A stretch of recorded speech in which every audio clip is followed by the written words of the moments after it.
What would you do if a single choice, made in a fleeting moment, reshaped your life forever?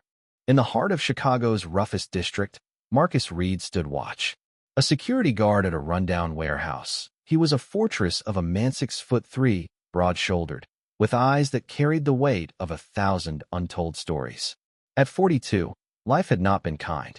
A former boxer turned night shift sentinel, Marcus scraped by, his dreams of a better future buried beneath bills and the grind of survival. Yet, every night, he stood at his post, a silent guardian in a city that never slept.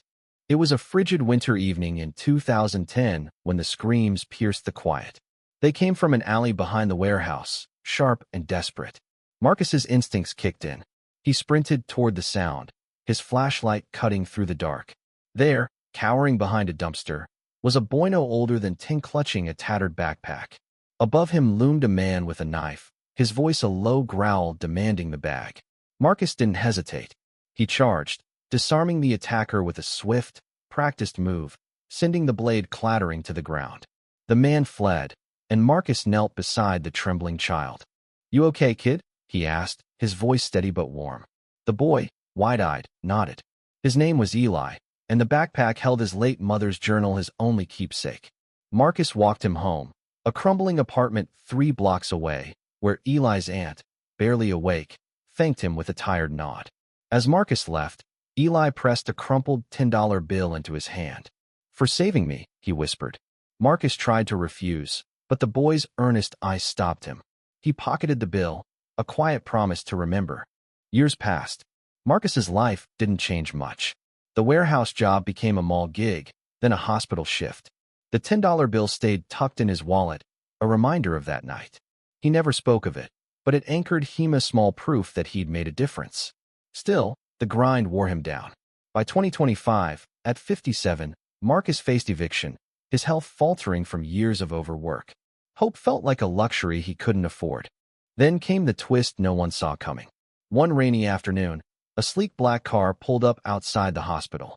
Out stepped a young man, sharply dressed, with eyes that seemed vaguely familiar. It was Eli, now 25, his boyish fear replaced by quiet confidence.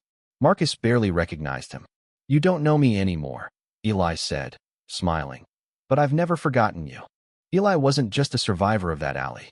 He'd been a prodigy, quietly building a tech empire from his aunt's apartment. The journal Marcus saved had inspired him a collection of his mother's algorithms, which he'd turned into a revolutionary app. Now a multi-millionaire, Eli had spent years tracking Marcus down. "You didn't just save my life," Eli said, his voice thick with emotion. "You saved my purpose."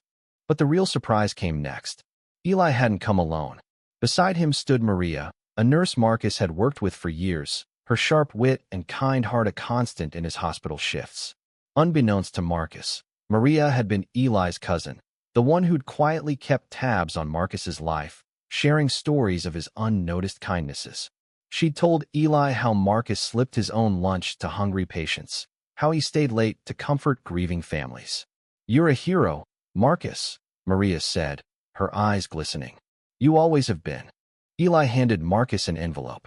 Inside was a deed to a house, fully paid, and a check for $2 million. "This isn't charity," Eli said firmly. "It's gratitude.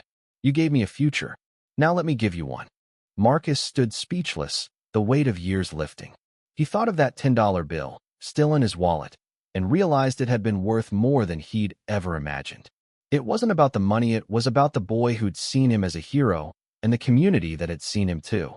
For the first time in decades, Marcus felt seen. As Eli and Maria walked away, Marcus looked at the deed in his hands. A single choice, made in a fleeting moment, had come full circle. He wasn't just a guard. He was a man who'd changed a life and, in turn, had his own transformed. Yendi.